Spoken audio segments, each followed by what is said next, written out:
des Finances a commencé. Monsieur le ministre, je vous redonne la parole.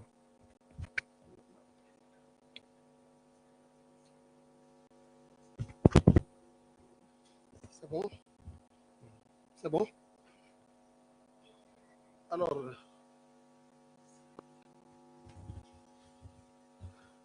la coupure est arrivée juste au point médian de ma communication, puisque je venais de terminer la première phase de cette concernée les maintenant m'inscrire dans les perspectives qui devraient nous amener à corriger donc cette situation difficile à laquelle nous sommes confrontés. Et je disais, chers représentants des médias, mesdames, messieurs, mes chers compatriotes, que face à ces défis majeurs, nous n'avons qu'une seule voie, c'est d'agir vite avec responsabilité et méthode. Je m'approprie sans réserve les constats faits et les recommandations formulées par la Cour des comptes. C'est pourquoi, face aux défis relevés, le gouvernement a déjà engagé une réforme en profondeur de la gestion budgétaire et de la dette publique avec un objectif très clair: assurer la viabilité des finances publiques tout en préservant notre souveraineté économique. Ces réformes s'articulent autour de 3 axes majeurs. Premièrement, le renforcement du contrôle budgétaire et de la gestion des investissements publics.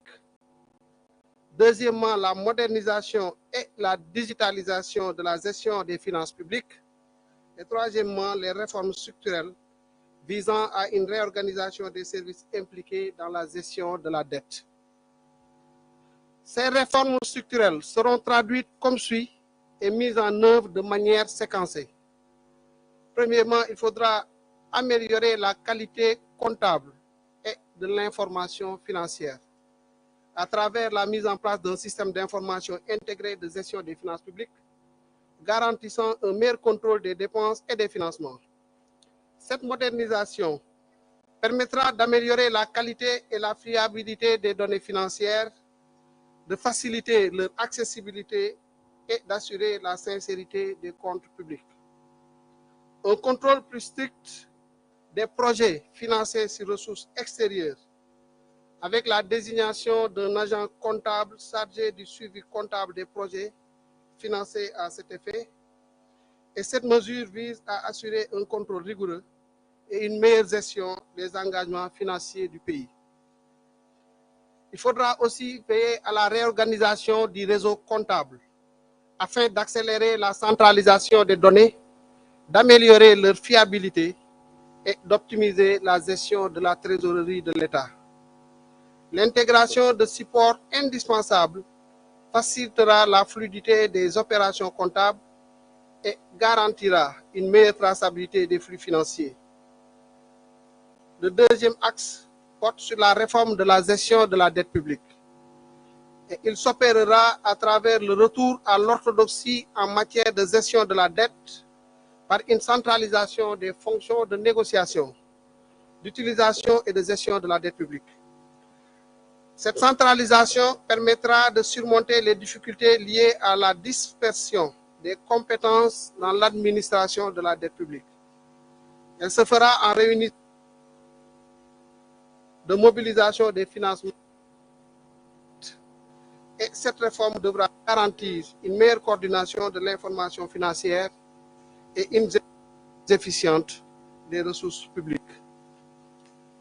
Il passera aussi par la création d'un service unique au sein de l'État, compétent pour la gestion des emprunts et des garanties associées, ce qui assurera ainsi une approche plus transparente et harmonisée de la politique d'endettement. Le troisième axe porte sur le renforcement de l'efficacité et de la transparence des finances publiques.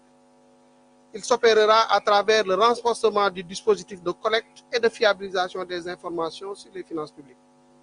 L'instauration d'une déclaration de responsabilité personnelle de tous les agents impliqués dans la production de l'information financière.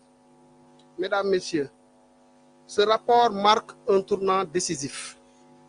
Il ne s'agit pas d'un simple exercice de constatation, mais du début d'une transformation profonde et irréversible de la gouvernance financière au Sénégal. Notre responsabilité est de faire mieux pour aujourd'hui et pour les générations futures. Nous devons rétablir la confiance, renforcer la souveraineté financière et garantir une gestion publique exemplaire. Chaque franc dépensé doit désormais être justifié. Chaque engagement budgétaire doit être optimisé et chaque réforme doit être appliquée avec la plus grande rigueur. Nous devons cette rigueur aux Sénégalais, nous devons cette transparence à nos partenaires, nous devons cette exemplarité à l'histoire. Et c'est avec détermination et responsabilité que nous relèverons ce défi. Je puis vous l'assurer. Je vous remercie.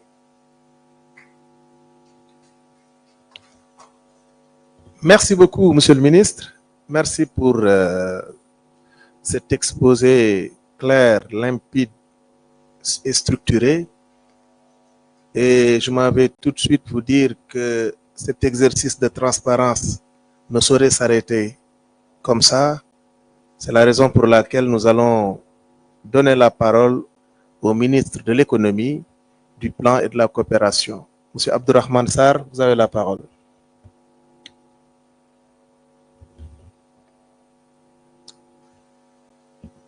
Alors, je vous remercie, Monsieur le ministre.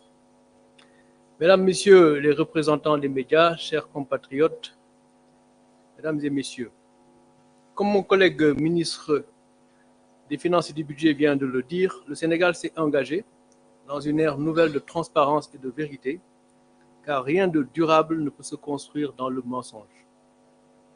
Nous étions ici, il y a quelques mois, pour vous faire l'économie du rapport de l'Inspection générale des finances que le ministre des Finances et du Budget avait commandité par la volonté du chef de l'État et du Premier ministre de redresser le pays à partir de la vérité. L'audit de la Cour des comptes a confirmé ce qui avait été dit avec une ampleur plus grande sur les déficits et donc sur la dette qui a été accumulée ces dernières années. Cette dette était à 99,7% du PIB à fin 2023.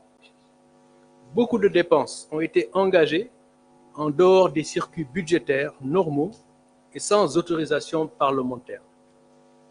Ceci a été rendu facile par des pratiques budgétaires qui consistaient, d'une part, à effectuer des transferts budgétaires dans des comptes de dépôt de l'État afin de pouvoir effectuer des dépenses supplémentaires non autorisées et pouvoir assurer le service de la dette cachée, contractée sans autorisation parlementaire. Certaines de ces dettes, dans une moindre mesure, venaient du secteur bancaire local, mais surtout de décaissements sur des projets financés sur ressources extérieures parce que